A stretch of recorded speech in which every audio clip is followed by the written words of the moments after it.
बिस्मिल्लाहिर्रहमानिर्रहीम। अस्सलातु वस्सलामु अलैका या रसूल अल्लाह सल्लल्लाहु अलैहि व आलिहि वसल्लम।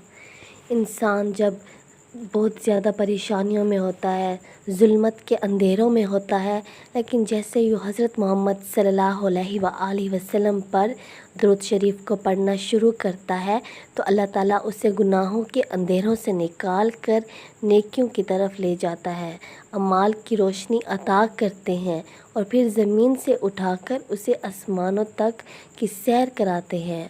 दुरूद शरीफ में एक रूहानियत है जो बड़ी तेज़ी से उस इंसान को मिलती है। रूहानियत इंसान को बड़ी तेज़ी से मिलती है।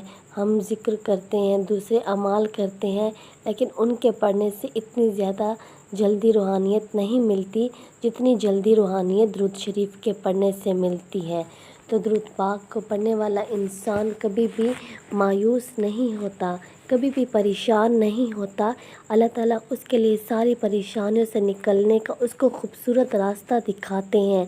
हम वक्ती तौर पे परेशान होते हैं, लेकिन आहिस्ता आहिस्ता हम महसूस करें हमारी परेशानियां कम हो रही हैं।